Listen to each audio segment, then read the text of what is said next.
네, 오늘 우리에게 주신 하나님 말씀은 에스겔 37장 1절에서 14절까지의 말씀입니다. 에스겔 37장 1절에서 14절까지의 말씀을 저와 여러분이 한 절씩 우리 교독하겠습니다. 구약 1209쪽에 있습니다. 에스겔 37장 1절에서 14절까지 말씀. 제가 먼저 1절 보겠습니다. 여호와께서 권능으로 내게 임재하시고 그의 영으로 나를 데리고 가서 골짜기 가운데 두셨는데 거기 뼈가 가득하더라.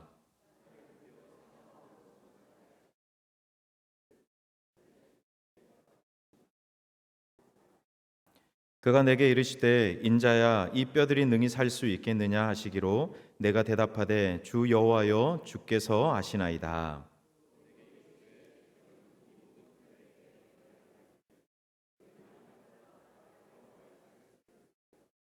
주 여호와께서 이 뼈들에게 이같이 말씀하시기를 내가 생기를 너희에게 들어가게 하리니 너희가 살아나리라.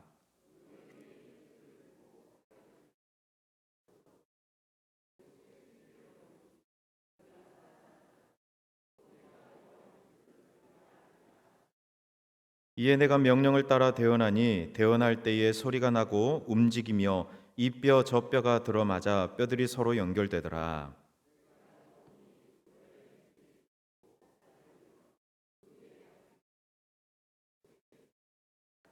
또 내게 이르시되 인자야 너는 생기를 향하여 대언하라. 생기에게 대언하여 이르기를 주 여호와께서 이같이 말씀하시기를 생기야 사방에서부터 와서 이 죽음을 당한 자에게 불어서 살아나게 하라 하셨다 하라.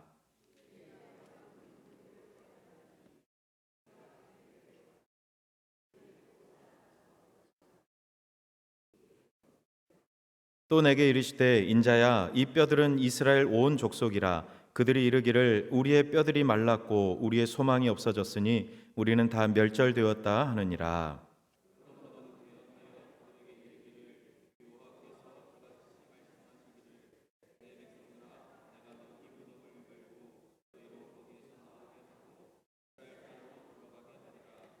내 백성들아 내가 너희 무덤을 열고 너희로 거기에서 나오게 한즉 너희는 내가 여호와인 줄을 알리라. 내가 또 내 영을 너희 속에 두어 너희가 살아나게 하고 내가 또 너희를 너희 고국 땅에 두리니 나 여호와가 이 일을 말하고 이룬 줄을 너희가 알리라. 여호와의 말씀이니라. 아멘. 인사드리겠습니다. 충성!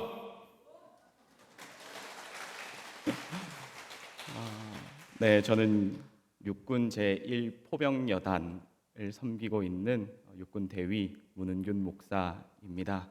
오늘 우리 신당중앙교회에 와서 하나님의 말씀을 전하게 돼서 굉장히 감사하고 기쁘게 생각합니다.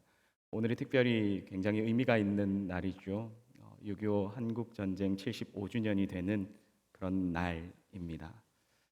군종 목사가 언제 이제 군대에 들어가게 됐는가 이야기를 하면 6.25 전쟁 한복판이던 때에 미국에 이제 미군이 참전을 하고 통역을 위해서 카투사 병사들이 이제 한국 사람들이 이렇게 미군에 들어가게 됩니다. 근데 그때 미군에서 복무하던 미 제3사단 11공병대에서 복무하던 한 카투사 용사가 미군에 성직자가 들어와 있는 걸 봅니다. 채플린이 들어와 있는 걸 보고 이승만 대통령에게 편지를 씁니다. 뭐라고 쓰냐면 우리도 미군처럼 성직자들이 군에 들어와서 신앙의 철판으로 무장하게 하시고 기도로서 죽음의 공포를 이기게 해주시면 좋겠습니다.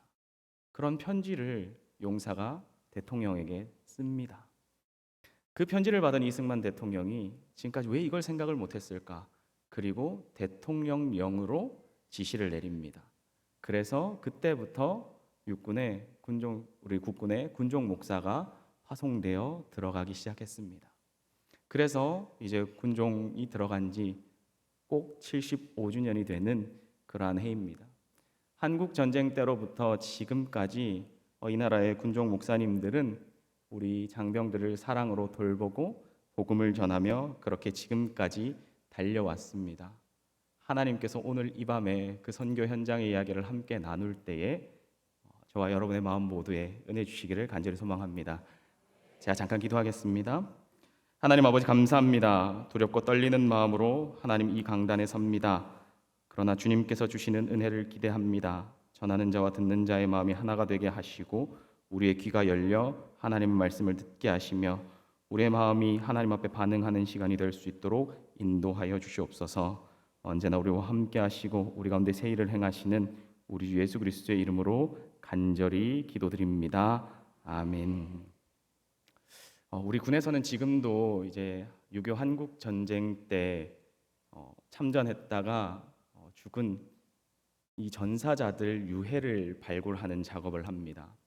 각 최전방에 유해 발굴 팀이 있어서 이제 유해 발굴을 하는 그 아주 격전이 있었던 곳마다 이제 한 부대씩 들어가서 유해 발굴을 합니다. 그런데 이 유해 발굴을 하러 들어가서 어렵게 몇 날 며칠 땅 파고 어떻게 탐지해 가지고 하면 유해를 하나씩 이렇게 발굴을 하게 되는데 이미 75주년이 지났기 때문에 이 유해 발굴이 딱 되어서 보면 거의 뭐 흔적을 찾기도 어려운 그런 뼈 조각들이 이렇게 발견됩니다. 만지면 으스러질 것 같은 그런 뼈들이 곳곳에 이렇게 발견이 될 때가 있습니다. 완전히 말라버린 DNA가 추출되면 다행인 그런 뼈들이 이렇게 발견이 됩니다. 다 말라버리고 정말 아무런 소망이 없고 생기가 없는 그런 유해들이 발굴이 되죠. 오늘 성경 말씀에 이렇게 보면 하나님께서 그런 현장 가운데 한 사람을 보내십니다. 에스겔을 그 마른 뼈들이 질비한 곳으로 보내시는 거죠. 소망이 없고 다 말라버린 생기가 없는 그런 마른 뼈 한가운데로 하나님께서 에스겔을 보내십니다. 그리고 에스겔에게 그것을 보게 하시면서 하나님이 에스겔에게 질문하시죠. 다 말라버린 뼈. 절망과 슬픔뿐인 그 현장입니다. 바라보고 있는 것만으로도 힘들고 마음이 무너져 내리는 그러한 자리입니다. 하나님께서 마른 뼈를 보여주셨던 이유가 있죠. 에스겔에게 그 뼈를 보여주셨던 이유가 뭐냐? BC 597년에 이제 남유다가 완벽하게 멸망하고 남유다가 흔적조차 없이 사라졌습니다.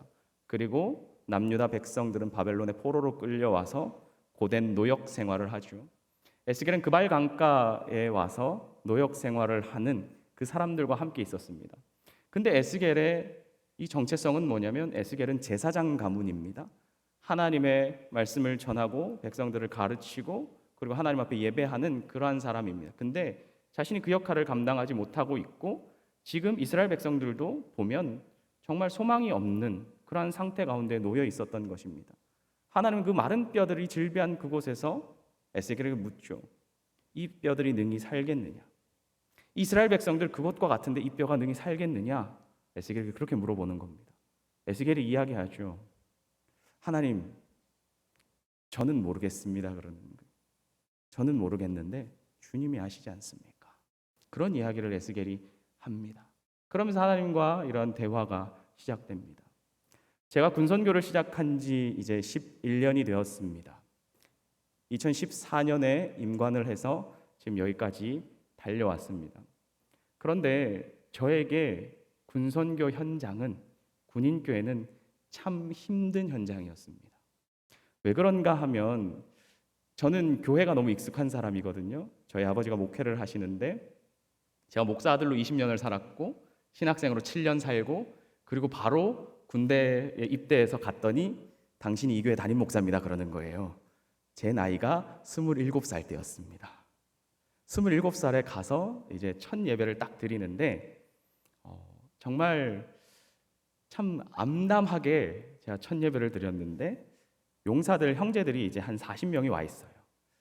연대 한 40명이면 괜찮은 숫자거든요. 40명 와 있는데 예배를 드려서 저 뒤에서 이렇게 기대하는 마음으로 이제 예배를 드리려고 하는데 거의 처음에는 애들이 상태가 괜찮았는데 설교하려고 딱 올라가서 이렇게 딱 봤더니 절반이 이미 다 자는 거예요. 네, 하나님의 영이 수면 위에 운행하시는 뭐 그런 상황인 거죠. 그래가지고 절반이 자는데 제가 그게 되게 마음이 힘들더라고요. 제가 뭐 교육전도사도 하고 아버지 교회에서 예배도 드리고 뭐 많이 하고 설교도 했지만 그렇게 잠들어 있는 상태에 있는 사람들을 이렇게 앞에서 설교를 한 적은 없었거든요. 그러니까 이게 뭐지 싶은 거예요. 이게 뭐지 싶은 거죠. 그런데 군인교회다 보니까 성도님들도 다 계급이 있어요. 그때 당시에 저희 연대의 연대장님 대령이셨거든요.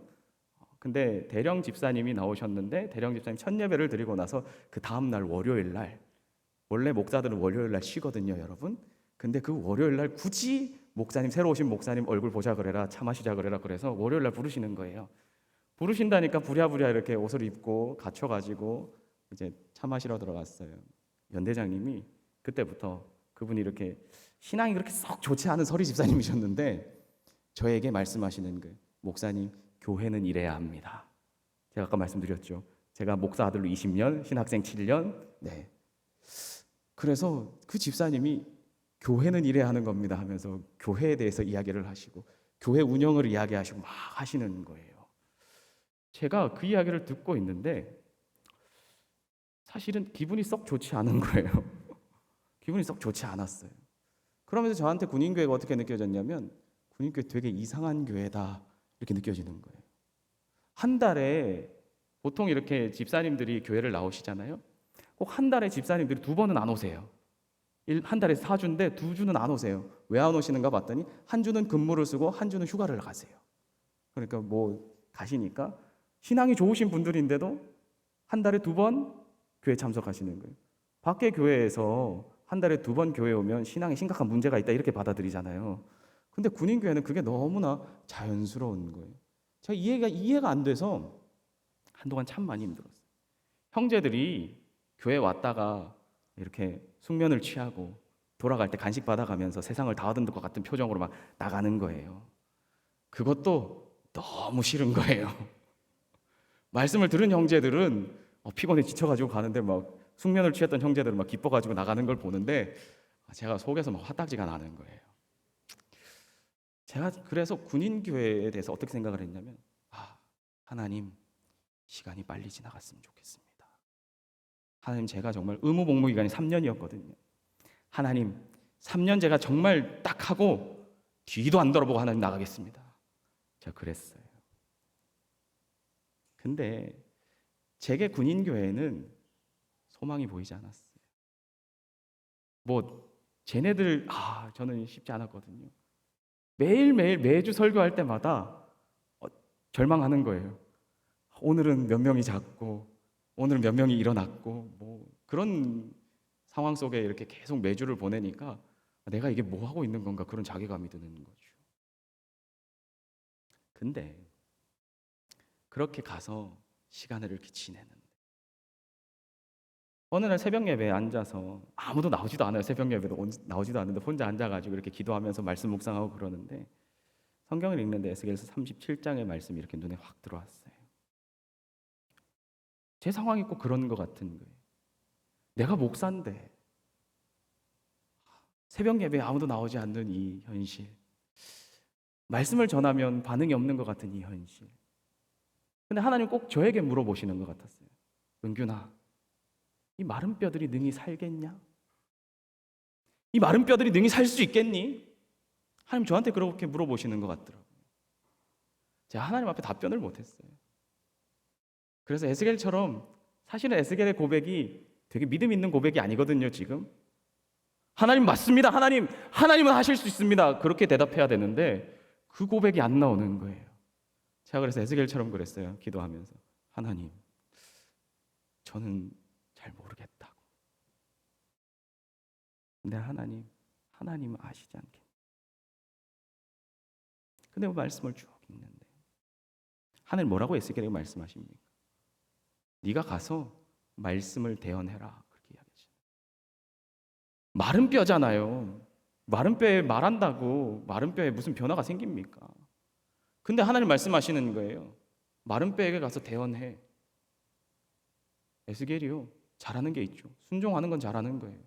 되든지 안 되든지 가보는 거죠. 가서 부딪히는 겁니다. 말씀을 전하는 겁니다. 에스겔이 그 현장에 가서 마른 뼈들에게 가서 외치는 겁니다. 여호와의 말씀을 들으라.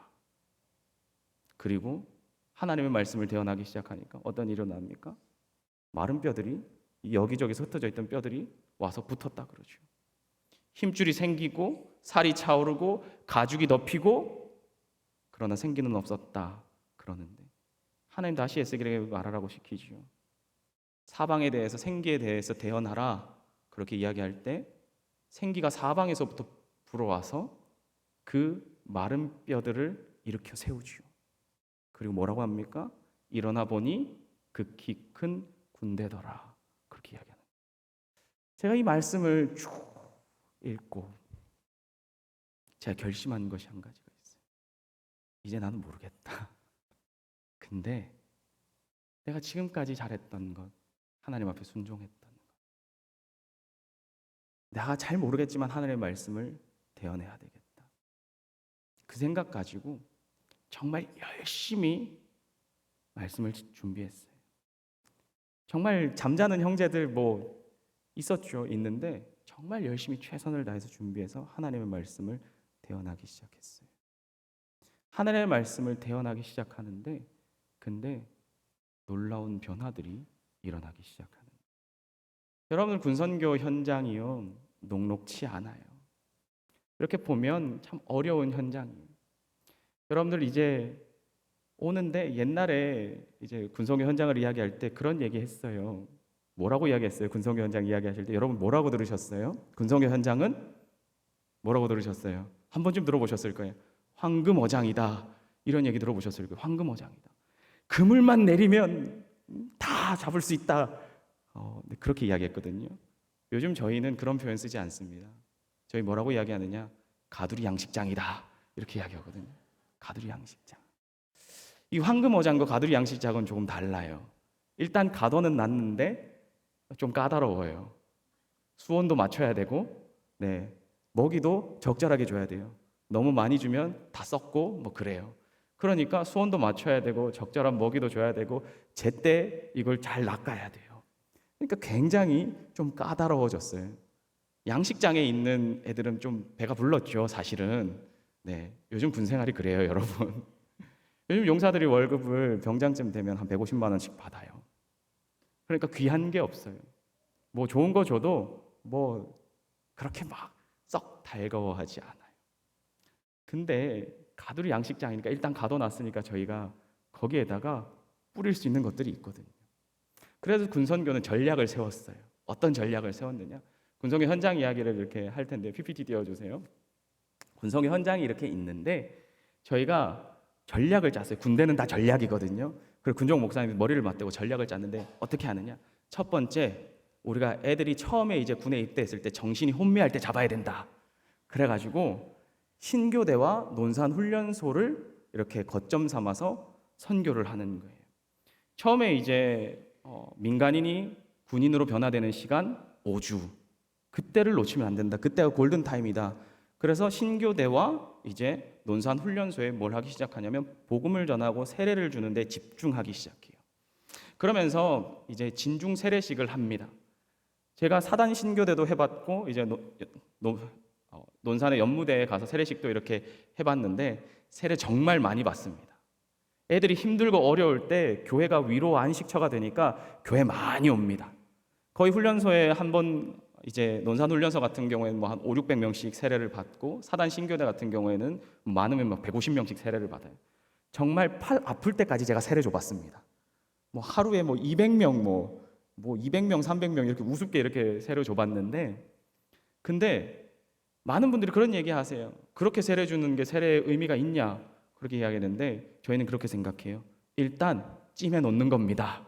네. 일단 우리 거라고 침발라 놓는 거라는 거죠. 네. 그러면 아이들이 이제 사단 신교대든 논산 훈련소든 와서 복음을 듣고 세례를 받습니다. 왜냐? 세례를 받으면 좋은 거 줍니다. 네. 몽쉘도 한 박스씩 주고 화장품도 주고 성경책도 주고 이제 군번줄에 할 수 있는 십자가 펜던트도 주고 그래서 인기가 좋아요. 아이들이 와서 세례를 막 받습니다.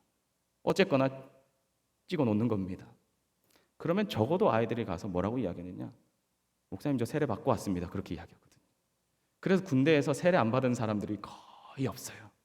논산훈련소와 사단 신교대는 그 역할만 중점적으로 하는 겁니다. 세례 줘서 보내는 거. 그러면 그 아이들이 이제 다음 넘겨주세요. 자대에 옵니다. 그럼 자대에 와서 뭘 하느냐? 자대에 배치된 목사님들이 부대에 이제 전입을 오고 난 뒤에 아이들이 교회를 오면 그때부터 신앙 양육을 시작하는 겁니다. 세례 줬으니까 그때부터 양육을 하는 것이죠. 성경 공부를 시키고 구원의 확신에 대해서 이런 것들을 막 하는 겁니다. 그래서 방별로 이렇게 선생님들을 세우고 집사님들을 세워서 양육을 막 시도합니다. 그리고 이제 집사님들이 그런 역할을 하면 군종 목사는 뭐 하느냐? 현장으로 아이들을 잡으러 다니는 거죠. 제가 저 현장이 뭐냐? 훈련 때마다 나가서 기도해 주는 겁니다. 애들이 제일 힘들고 어려울 때 나가는 겁니다. 저 중간에 얼굴 크게 나오는 사진은 저게 뭐냐? 저게 지금 헬리콥터 아니거든요. 수송기 안에서 제가 사진 찍은 건데 어느 날 저한테 연락이 왔어요. 목사님, 헬기를 타고 이제 공중에서 탄약 제보급하는 훈련을 하는데 목사님 같이 가자 그랬다는 거예요. 대대장님이. 제가 그래서 저는 그 훈련 대상도 아니고 요원도 아닌데 과장님이 전화 와가지고 목사님 같이 가시죠 그러길래 저희가 처음에 그랬어요. 제가 왜요? 그랬거든요. 그랬더니 대대장님이 목사님 오시면 이 훈련이 안전할 것 같다는 거예요. 제가 그래서 약간 인간 부족도 아니고 이게 뭐지 싶었는데 제가 그래서 그 헬기 같이 가자고 하니까 갔어요. 가서 기도 세게 해드리고 같이 헬기를 타자 그래서 기도만 해주고 오려고 그랬는데 헬기 타자 그래서 헬기를 탔어요. 그리고 뭐 한창 돌고더니 이 헬기가 뭐 6.25 전쟁 때 보급된 헬기인데 뭐 그런 얘기부터 시작하고 하시는 거예요. 그때부터 기도가 더 간절해졌어요. 그 헬기를 타고 한 바퀴 돌고 그리고 내려와가지고 안전하게 또 하나님 앞에 감사기도 드리고 그랬는데 그 헬기에 탔던 사람들이 기도하고 막 이렇게 안전하게 왔다고 그 다음 주에 몇 명이 교회에 나왔더라고요. 저는 그런 거 하는 거예요. 훈련장 나가가지고 힘들고 어려운 애들 있으면 가서 또 특별히 기도해주고 그래서 잡아다가 교회에 앉히는 거죠. 그러면 뭐 하느냐? 또 양육하는 거예요. 다음 넘겨주세요. 그래서 양육만 하면 또 안 됩니다. 뭘 많이 먹여야 돼요, 여러분. 그러니까 뭐 저희 교회는 항상 파티예요. 뭐 떡볶이도 해주고 삼겹살도 구워주고 뭐 시간 있을 때마다 가가지고 먹이고 합니다. 그러면 그때 이제 아이들이 슬슬 이제 숨어 있다가 고백하기 시작합니다. 목사님, 저는 훈련소에서 세례를 안 받았는데 여기서 세례를 받고 싶습니다. 그렇게 이야기해요. 그러면 저희는 그 아이들 어떻게 표현은 이삭 줍기다 이렇게 이야기해요. 떨어진 이삭, 훈련소에서 놓친 이삭을 저희가 하나씩 이렇게 줍는 거죠. 그래서 자대에서는 세례를 그렇게 많이 주지 않는데 1년에 그래도 대여섯 명씩 이삭 줍기에서 세례 주는 거예요. 그래서 열심히 저는 찾아다녀서 아이들 앉히고 집사님들이 교회에서 양육시키고 막 하는 거예요. 그러면 군에서 이제 열심히 신앙생활을 했던 형제들이 변화하기 시작하는데요. 어떻게 변화하느냐? 제가 어느 날 이렇게 헌금이 들어오면 헌금을 놓고 기도를 하잖아요. 헌금을 놓고 이렇게 기도를 하는데 어느 날 감사 헌금이 올라왔어요. 올라왔는데 제목이 이랬어요. 기도 제목이 뭐라고 돼 있냐면 나중에 후회할지 모르지만 지금은 드리고 싶습니다. 저의 담뱃값 10,000원입니다. 이렇게 올라왔어요. 너무 장황하고 길게 적어서 저의 담뱃값 10,000원입니다. 이랬는데 저는 이런 헌금이 올라온 거예요. 제가 나중에 또 참지 못하고 그 형제를 수소문을 했어요. 수소문을 해서 이게 뭐냐 그랬더니 목사님, 제가 진짜 교회 올 때 너무 이렇게 은혜가 돼서 헌금을 하고 싶었는데 정말 담배 사려고 가지고 있었던 돈 10,000원밖에 현금이 없다라는 거예요. 그래서 하나님 앞에 그거 드리고 싶어서 드렸다는 거예요. 근데 그러면서 정말 재밌지 않아요? 나중에 후회할지 모르지만 지도 후회할 걸 알았던 거죠. 근데 제가 그 형제에게 물었어요. 너 언제부터 담배 폈냐 그랬어요. 조기 교육을 받았는지 일찍 시작했더라고요. 중학교 1학년 때. 중학교 1학년 때부터 담배를 폈다 그래서 중학교 1학년 때 왜 담배를 폈냐 그랬더니 부모님이 이혼을 하시고 아버지가 늘 이렇게 술에 쩔어 사시고 그리고 담배를 피시는데 그렇게 마음이 답답하면 담배를 피셨다는 거예요. 그래서 자기도 그거 보고 어린 마음에 저 담배 피면 좀 마음이 후련해질까 싶어서 담배를 배우고 중1 때부터 담배를 폈다는 거예요. 그러면서 이 형제가 자기가 살아온 이야기를 쭉 하는데 힘들고 어려운 삶을 산 거죠. 소망이 없는 삶을 산 거예요. 내 인생에 무슨 희망이 있을까? 그런 삶을 산 거예요. 근데 그런 이야기를 쭉 하다가 이 형제가 저한테 뭐라고 이야기하냐면요. 목사님, 그런데 제가 군에 와서 교회를 처음 왔는데 교회 와서 목사님이 하시는 설교 이야기를 듣는데 목사님이 하시는 말씀의 주인공들이 다 소망이 없는 인생들이라는 거예요. 진짜 목사님이 다윗의 이야기를 하고 요셉의 이야기를 하실 때 정말 오해받아서 감옥에 들어갔는데 하나님이 그를 끄집어내셔서 애굽의 총리를 시키시는 반전의 역사를 써내려 가시고 베들레헴의 저 양치는 목동 저 자식으로 인정도 제대로 되지 않았던 그 다윗이 하나님의 부름 가운데 왕이 되고, 그런 설교들을 쭉 들으면서 자기 마음에 한 가지 희망이 생기더라는 거예요. 하나님이시라면 소망 없는 내 삶을 역전시키실 수 있지 않을까. 자기 마음에 그 마음이 들더라는 거예요.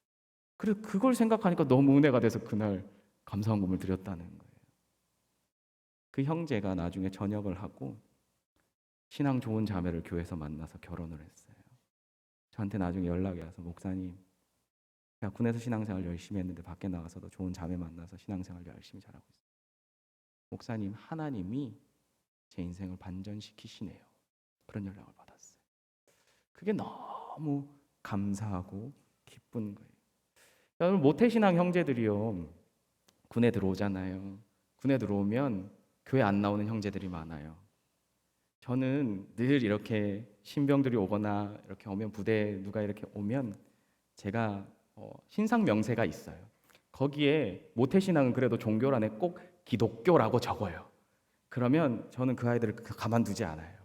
꼭 찾아가서 만나고 이야기하고 얘기를 해요. 그럼 모태신앙들이 하는 얘기가 있어요. 목사님, 제가 밖에서 너무 열심히 했는데 군인교회 와서는 좀 쉬고 싶습니다. 이런 이야기 하거든요. 그럼 저는 그때마다 얘기해요. 얘들아, 교회는 쉬는 곳이 아니야. 교회 네가 한 달 안 나오잖아? 5주차 때 교회 나오기 싫어져. 제가 그랬어요. 그리고 그런 생각하지 말고 군에 왔으니까 하나님 앞에 더 열심히 네 삶을 불태울 생각을 해요. 그렇게 해가지고 저는 모태신앙들을 달달달달 볶아가지고 훈련을 시켜서 예배 찬양팀도 세우고 막 세우거든요. 그러면 아이들이 신앙이 변하기 시작하는 거예요. 그 중에 한 형제가 이제 헌금 생활을 전혀 안 했던 형제가 있어요. 하나님 앞에 드리는 거 이거 너무 인색하고 아까워하는 그런 형제가 있었는데, 돈을 너무 사랑해가지고 월급 150만 원씩이나 받는데 아무것도 헌금을 안 하는 거예요. 모태신앙인데. 제가 그래서 전역하기 전에 그런 이야기를 했어요. 하나님 앞에 드리는 건 너무 귀한 일이고 드리는 인생이 하나님께서 기억하시는 인생이다. 그런 이야기를 했어요. 전역을 하고 나서 한두 달이 지나고 목사님 한번 뵙고 싶다는 거예요. 그래서 그래, 놀러 와라. 그래서 만났어요. 만나서 같이 식사를 하고 교제를 하는데 형제가 2만 원 봉투를 주는 거예요. 제가 이게 뭐냐 그랬어요. 요즘에 형제들은 이제 군에서 적금을 해요. 한 달에 뭐 한 40만 원 뭐 그 정도 적금을 하거든요. 그래서 나가면 이제 한 1,000만 원 정도의 현금을 이렇게 가지고 나가요. 근데 그 형제가 이야기하는 거예요. 목사님, 제 군 생활의 11조입니다. 그러면서 헌금을 가지고 왔더라고. 제가 그랬어요. 너 헌금하는 거 되게 아까워했잖아. 이거 왜 해야 되는지 모른다 그랬잖아. 그랬는데 그 형제가 뭐라고 이야기하냐면요. 목사님, 군 생활을 하고 전역을 했는데 정말 군 생활하면서 많은 사람들 만났고 많은 인원들 봤는데, 군 생활하면서 너무 어려움 겪는 사람도 봤고 건강이 상하는 사람도 봤고 여러 어려움 가운데에 군 생활 중도에 포기하는 사람도 봤습니다. 근데 하나님께서 함께 해주셔서 제 군 생활 건강하게 제가 전역할 수 있었던 것 같습니다. 목사님, 그거 생각하니까 아깝지 않던데요. 하나님 앞에 드리고 싶던데요. 그러는 거예요. 그러면 그 형제가 자기 군생활의 11조라고 헌금을 하더라고요. 저는 하나님께서 그 군선교 현장의 일하심을 저는 매일같이 봐요. 그러면서 자대에서 그 형제들을 막 훈련시키는 거죠. 그리고 이제 군에서 처음 신앙생활을 한 형제들을 이제 어디로 데리고 가느냐. 다음 넘겨주세요. 군대에서는 1년에 한 번 기가 막힌 집회가 하나가 있어요. 6.25 상기 구국성회라고 하는 집회가 있어요. 지난주에 이제 파주 오살리 최자실 금식기도원에서 열렸는데, 이때 군에서 한 3,000명이 넘는 형제들이 이 집회에 참여를 해요. 근데 비율이 한 6대4 정도인데, 원래 교회 다니던 형제들 한 6, 그리고 군에 와서 교회를 다니던 형제들 한 4, 그 정도가 모여서 6대4 비율로 이 집회에 참여를 해요. 그러니까 3,000명 정도가 모여서 진짜 기도하고 말씀 듣고 막 뜨거운 열기 가운데 막 그렇게 예배를 드려요. 근데 이 구국성의 중간 날에 뭐가 있냐면 결연축제라고 하는 게 있어요. 이때 한국교회에서 오는 거예요. 이 집회 장소로. 올해 한 60여 개의 교회들이 이렇게 참여를 했는데, 그 오살리 기도원 길에다가 각 교회에서 부스를 만들어서 쫙 깔아요. 그리고 뭘 하느냐? 군에 와서 신앙생활을 시작한 형제들이 전역 후에 갈 교회와 연결이 될 수 있도록 결연을 맺는 거예요. 그 부스마다 찾아다니면서 지역마다 온 교회들을 보면서 내가 전역하면 갈 교회들을 이제 찾기 시작하는 거예요. 그래서 이제 부스고 이제 결연 축제하러 이렇게 나간 거예요. 3천 명이 이렇게 쫙 나가는데 여러분 요즘에 이렇게 많은 남자 청년들이 있는 집회를 여러분들 보기가 아마 힘드실 거예요. 교회는 언제나 여초입니다, 여러분. 네, 여성분이 많아요. 오늘도 이렇게 수요예배 보시면 여집사님들, 여권사님들이 많잖아요. 근데 청년부도 요즘에 훨씬 여성들이 많아요. 근데 이 교회들이 부스를 차려가지고 와서 보면서 감동하는 거예요. 한국교회 남자 청년들은 다 여기 있다고. 이 중에서 잡아야 된다고. 그래서 막 얘기를 하는 거예요. 그래서 교회들이 참여해서 지역교회와 이렇게 결연을 시키는데 다음 페이지 넘겨주세요. 올해 몇 명이 결연했느냐? 결연 교회들마다 이렇게 해가지고 통계를 냈는데 1,008명이 결연을 했어요. 엄청난 숫자이죠. 1,008명이 전역 후에 우리가 교회를 가겠습니다. 지역교회로 이렇게 가겠습니다 하고 결연을 맺은 거예요. 이게 대단한 숫자입니다. 그래서 한국교회로까지 파송해서 연결하는 것까지 이게 군선교회 전략이에요. 신교대에서 세례주고 자대에서 잘 가르쳐서 구국성회 때 한국교회가 결연시켜서 밖으로 내보낸다. 그래서 올해 1,008명이 결연하여 이제 전역 후에 갈 교회들을 다 찾았어요. 이게 군선교 전략이고요. 군선교가 그렇게 지금 이루어지고 있어요. 근데 여러분, 군선교는요, 늘 그런 오해를 많이 받았어요. 한국교회 군선교가 어떤 도움이 되는가?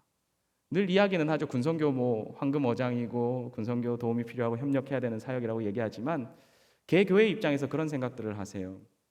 저기 있는 청년들 아무리 군선교 하고 열심히 해봤자 저 교회 청년들이 우리 교회로 오지 않는다.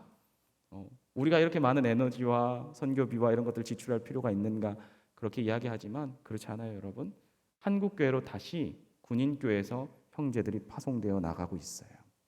여러분이 군인교회를 위해서 기도해 주시고 군선교를 위해서 기도해야 하는 이유가 바로 여기에 있습니다. 군선교가 살아야 한국교회의 청년들이 삽니다. 여전히 군대에 오는 한국 청년들은 다 여전히 군대에 옵니다. 그리고 훈련소부터 빽빽한 그물이 한 번쯤은 복음을 들을 수 있는 환경을 만듭니다. 여러분들, 밖에서는 교회 한번 와보지 않았을 사람들이요, 군에서는 교회를 지발로 찾아옵니다. 대단한 일 아닙니까? 초코파이 하나에 이끌려서 찾아오고 피자 한 조각에 이끌려서 찾아오고 햄버거 하나에 이끌려서 찾아오지만 와서 앉아서 복음 듣고 그리고 변화되어서 나가는 거예요. 저는 하나님께서 제게 이 말씀을 주시고 난 뒤에 정말 열심히 하나님의 말씀을 전했더니 그 결과물들이 보이는 거예요. 하나님의 군대로 서는 걸 제가 봤어요. 그게 제가 지금까지 군대에 남아있는 이유가 되었어요. 저는 지치지 않고 이 일을 하나님 사명으로 생각하고 열심히 감당하려고 합니다. 여러분들 위해서 기도해 주십시오. 목사님들이 지치지 않을 수 있도록, 군선교 현장이 지치지 않고 열매 맺을 수 있도록 여러분들께서 기도해 주셔야 합니다. 다음 넘겨주세요. 제 말씀을 마무리하려고 하는데요, 제가 지금 사역하고 있는 임마누엘 비호교회라고 하는 포병여단에 있는 교회입니다. 여러분을 보시기에 이제 맨 이렇게 좌쪽에 있는 사람이 좀 적어 보이는 저 사진이 제가 갔던 첫 주일에 찍었던 사진입니다. 제가 첫 주일에 이 교회에 갔을 때 정말 참 마음이 어려웠는데, 제가 야전에 있다가, 그러니까 전방부대에 있다가 후방부대로 내려가서 한 5년 사역을 했어요. 그리고 다시 이제 전방으로 올라와서 첫 사역지인데, 제가 5년 전에 전방을 떠날 때만 해도 군인교회가 여단급 교회라고 하면 원스타가 지휘하는 그런 부대는 훨씬 가정도 많고 형제들도 많고 교회가 북적거렸어요. 근데 5년 만에 다시 돌아왔던 여단교회가 거의 사람도 없고 섬기는 집사님들도 없고 그런 현실을 제가 봤어요. 마음이 참 많이 아팠어요. 그래서 이 교회 가운데서도 제가 하나님 앞에 기도하면서, 하나님 다시 일으켜 세워주십시오. 하나님 다시 부흥케 하시고 다시 은혜를 주십시오. 그런 기도의 제목을 가지고 제가 지난 1년 반 동안을 사역을 했어요. 두 번째 사진이요, 제가 사역하고 1년이 지난 사진이에요. 확연한 차이가 느껴지시죠? 그리고 그 다음 사진이 올해 4월에 부활절 예배 때 찍었던 사진이에요. 하나님께서요, 참 저는 살아계시고 역사하신다라고 느끼는 게 뭐냐면요, 단순히 숫자가 늘어났다 이런 게 아니라요, 하나님께서 하나님의 말씀을 전하고 하나님의 사역을 감당하기 위해서 몸부림치는 그 한 사람을 통해서 하나님이 일하시더라는 거예요. 저희 여단의 구국성회에 전군에서 가장 많이 구국성회를 참여했어요. 93명이 참석했거든요. 3,200명 정도 모이는 집회에 육군의 군인, 이게 해공군 통틀어 가지고 오는 집회인데 저희 단일 부대가 93명이 참석했어요. 이거는 대단한 숫자거든요. 근데 제가 다들 많이 가겠다 그래서 숫자를 줄여서 93명 데리고 갔어요. 그렇게 많은 형제들이 신앙의 열심을 가지고 열정을 가지고 함께 하고 있거든요. 저희 예배, 그다음은 예배 장면이고요. 정말 텅텅 비어 있던 예배당이요, 가득 차기 시작했어요. 하나님께서 은혜 주시니까요, 여전히 군선교가 됩니다. 여러분이 기도해 주시고요, 함께 이 사역을 위해서 헌신해 주시면요, 군선교는 한국교회에 다시 청년들을 보낼 겁니다. 다시 군인교회에서 한국교회로 청년들이 다 돌아오게 될 겁니다. 군대는요, 여전히 어렵고 힘든 곳이에요. 그때에 복음을 심으면 그 복음이 자라서 열매 맺습니다. 그리고 인생의 힘든 어느 순간을 만날 때요, 군인교회에 갔던 그 기억이 떠오르고 그 인생이 힘들고 어려울 때가 되면 하나님을 찾고 교회로 오게 돼 있습니다. 그게 군선교의 의미이죠. 저는 저와 여러분이 이 군선교 함께 잘 협력해 나가면 좋겠습니다. 특별히 오늘 호국보훈의 달 6.25를 기념하는 이날, 여러분들이 그런 마음의 결단을 하시고 군인교회를 위해서 함께 협력해 주시고 애써 주시는 그런 아름다운 결단이 있어지기를 간절히 소망합니다. 기도하겠습니다. 하나님 아버지, 오늘 우리 시대의 마른 뼈와 같은 현실을 봅니다. 그러나 하나님의 말씀이 들어가매 뼈들이 들어맞고 힘줄이 생기고 가죽이 덮이고 생기가 불어 마침내 일어나 극히 큰 하나님의 군대가 될 줄 믿습니다. 하나님, 이 나라 군을 지켜주시고 함께 협력하는 한국교회를 힘있게 하시며 하나님의 교회가 다시 일어나 빛을 발하게 하여 주시옵소서. 하나님, 군선교를 위해서 함께 협력하기로 결단하고 다짐하는 신당중앙교회 가운데 함께 하시며 하나님, 이 교회 돕는 팔을 견고하게 하시고 하나님께 이 교회 가운데 은혜를 더하여 주시옵소서. 언제나 우리를 사랑하시는 우리 예수 그리스도의 이름으로 간절히 기도드립니다. 아멘.